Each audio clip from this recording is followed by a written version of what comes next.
my hope is that they're just hiding the zone for the playoffs, because It's that'd be a possible. hell of a defensive secret weapon for them. Well, can I ask you? Let's say he didn't make that adjustment in the finals. Would you begin to question your initial theory about the X and O's being not so important? Nah, man, it all depends on the result, right? Right. Like- If it does something different and it works. No. It all depends on the result. I'm just giving you a theory, because I don't think you're wrong either. Like, if you could ask Bam, like a lot of the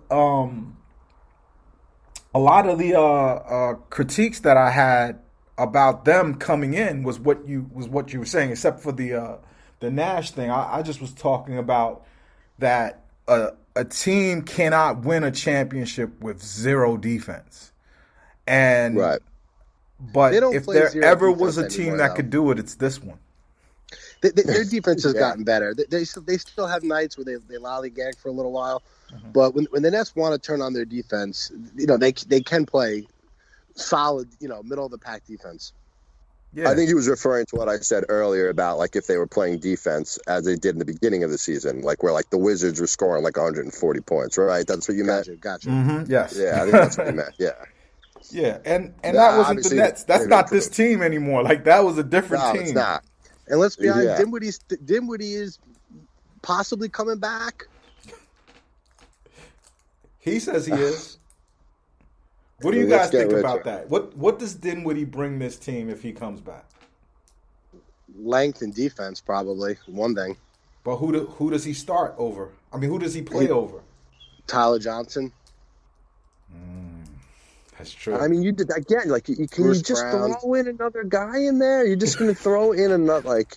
let's see, they keep throwing guys in, like they threw Aldridge in, they've thrown Griffin in, and they've thrown Claxton in. It keeps working. So now you want to take Cabarrot's minutes away? No, I'm joking.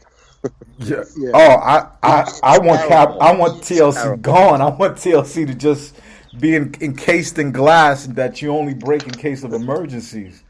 Like, who's your guy that you would like to not see play anymore this season? You only can pick one. I know you have like three, Matt. Who is your guy? Cabarrot. Cabarrot, yeah. Yeah. I was He's so just happy to terrible. not He's see so him play dumb. today.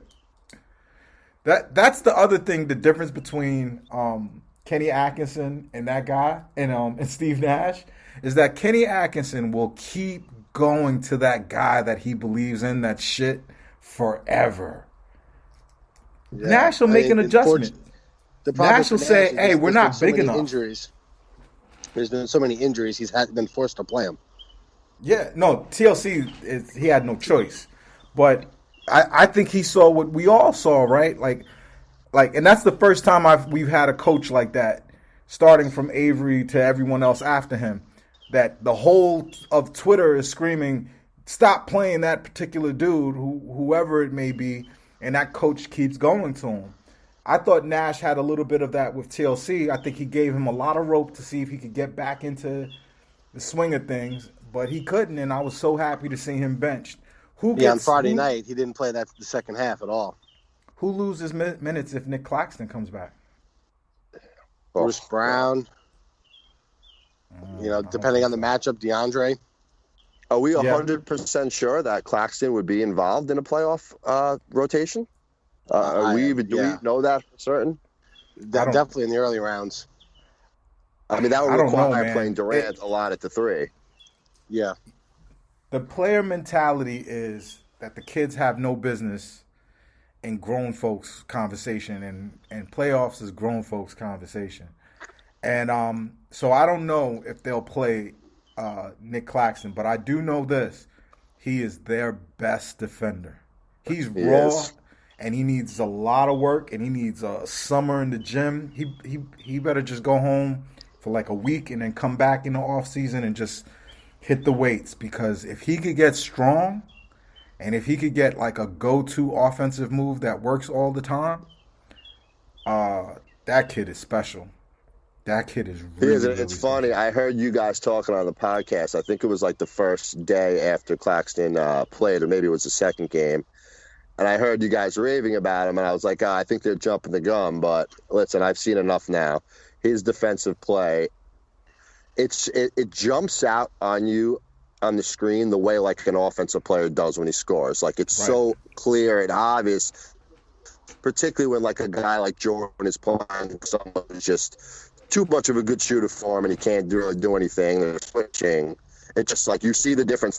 They almost came back and won that one game. I think it was it the Sixer game, Matt? Or no, it wasn't the Sixer. There was one game Sixers. I remember they like almost stole the defense. Jordan came, like the defense just completely altered. I mean, and you're right. I just wanted to say before I forget, like a positive about Steve Nash you just hit on. He is open-minded. He will bench you. He will go with a unit if it's working. He doesn't stick to the rotation like it's rigid and unmovable. So to be fair, I got to give him that. Like you are right about that. Atkinson, was not like that. No, Atkinson, he wanted to stick to that. Like Atkinson wanted to build a team like that Atlanta team that he was an assistant coach on. With Millsap at the 4, and a team that could just space the floor and shoot threes, and Corver was playing over his head for Buttonholzer down there.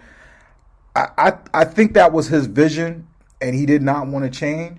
And we came in to this season as that team. KD at the 4, DeAndre at the 5, which is a little bit bigger than what we used to be, but still, it was a very, very small ball mentality, and Nash changed it. Nash said it in a press conference, and it shocked me, and I'll never forget it. He's like, we're not big enough. It wasn't even like we had like a 5-game losing streak, and he was making excuses. It was just like one game that was kind of close, and one game that was kind of, where we played horrible defense, and they scored 140 on us. And he was like, yo, we're not big enough. And shit, Sean Marks listened. We got really, really big. Did we talk about the LaMarcus Aldridge retiring? Because I feel like that happened and we didn't even discuss it. We glossed over it, basically. The couple of losses that we had this week kind of showed me that we still have some problems down low. But this game today, I watching what Nash did, taking out DeAndre and not finishing the game with him and letting Blake Griffin basically shithouse his way throughout the game. Like he had a good game, man. Yo, he's a completely different player. He does completely different things, and I think he's a key piece to this championship. What say you guys? He's good. He rebounds. He does a lot of the dirty work. He takes a lot of charges, and he's a good passer. I mean, he's decent enough from 3, and he can post up. What's not to like about what he's doing? Yeah, his versatility off the bench, the fact that it gives you like 2 separate units between having Jordan in and him in. You can play to your opponent's matchup a little bit. You know what? He has much more left in his tank than I thought he did. And I rely on Matt a lot for like player evaluation stuff, and like even Matt was a little like wishy-washy at first. He's like, he's not Blake Griffin anymore. I don't think he has that much left, but he'll help the Nets, and he obviously has. He leads the team in charges, I think. He leads the NBA in charges. The NBA, that's what it is. All right, even better. I mean, that's ridiculous for the amount of games he's played. And God, can you talk about helping your defense? There you go, right there. He played a great game today. He was the difference in a lot of ways in the game. Awesome, and I trust that guy guarding LeBron and AD. And the way he does it too, like he always has that shit-eating grin on his face, and he's flopping around. Like the Nets have never had that player. Like I hate Jimmy Butler, I hate Marcus Smart. What's that other? The antagonist guys. He's the antagonist. The guy that's drawing the fouls and just being a general shithouse. That guy, we needed that guy, and that guy is Blake Griffin. He's a lot stronger than I thought he was. He's still got strength. I mean, he can push people out for the rest of his life. He's the definition of brawling. And he has no pressure on him. He's in a situation where he has no pressure on him. He's got his chance to win a title. He doesn't have to be the big dog. All the storylines that followed him, it would be a great story, really, if he had a really great finals or something and helped lead the team. He's in a good spot. Great pickup. I mean, Sean Marks is a genius this week. That's what we're going to finish out with, guys. Let's talk a little bit about that. Hold on one second. I pulled up a horrible schedule. Give me a second. So there's no dead air while we talk about this. I know it's Tuesday. I know Tuesday is Toronto. Yep. I know the schedule. It's Tuesday So is Toronto. I'll lead you guys on this. So for this week coming, we had a weird week. We split the baby last week. 2 wins, 2 losses. One of the losses was gut wrenching, broke my heart. I watch too many games sometimes, I think. But this week is interesting. It's a few interesting tests here. And let's start with the Raptors on Tuesday. Who do you like on that one? I don't think they're sweeping us, so I think we'll win that one. KD plays? Yeah. How about you, Steve? I would agree that they're going to beat the Raptors. My question would be the back-to-back is who's playing in that second game against Indiana or not? Well, that game's Thursday. Indiana's Thursday, and then it's Thursday, Friday's the back-to-back. Okay, sorry, my apologies. Mm-hmm. So they've got the Pacers, and then they travel. Are they traveling to the Trailblazers? Is it Trailblazers at Nets or Nets at Trailblazers? The Nets are home. Okay, good. So we're traveling to the Pacers, and then we come back home and play the Trailblazers. What do you guys think about those two? So they'll probably win the Pacer game, and then they'll probably punt the Blazer game. I think Harden's coming back. What's that? I think Harden's coming back. That's another thing in this whole thing. Well, I'm gonna. All my picks are assuming he's not back. I doubt he'll be back this week. Yeah, let's assume he's not back. So, Steve, what do you? Yeah, I think that's what happens. Yeah, the Friday game's the toughest game of the week. It's not even close. They're the best team, but aside from that, it's the back-to-back. Can KD play 2 in a row? Is Kyrie enough by himself? I don't know if he's going to be still fasting at that point. Like, that's a lot to ask for a guy. Does Portland play on Wednesday? He's been so good since he's been fasting, though. He has been good. I don't know. He should fast more often. He looks lighter. Yeah. I never like playing the Pacers. But let's take them out. And Trailblazers. Let's talk about that Bucks game on Sunday. I used to be really scared of that team. They have to split the Buck games because that would give them the season series. Mm-hmm. They're not going to win both of them. So if they can get one of them there, would be big. If they get both of them, wow. If they get both of them, the 1 seed becomes very realistic. Hells yeah. I go as far to say that if they went 3-1 this week and split with the Bucks, they would get the 1 seed. Yeah, and the Sixers have a pretty tough schedule themselves.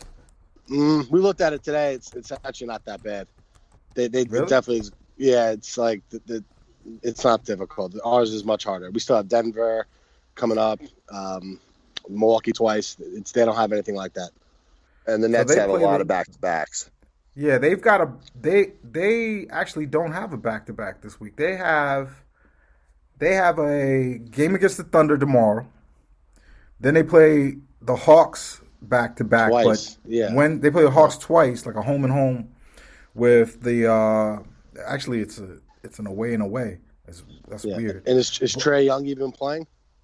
Oh yeah, that's the other thing. That should be an easy one for them. And then they play the Spurs, and none of the games are back-to-backs. They might win 4 games this week. Very easily. So that's got to go at least 3-0.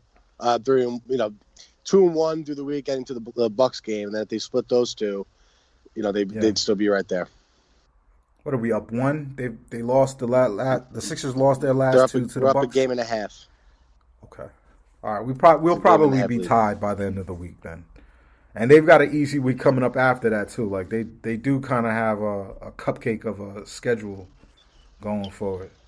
I think. All right. And with 2 straight games against Orlando, right? Those are those 2 last games. The Magic.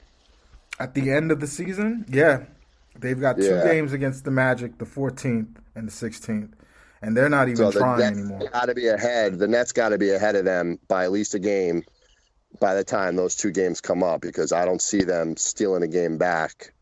I really don't see a loss on the rest of their season. I don't see a loss. This is going to be tight for us. This is going to be Well, look, really, really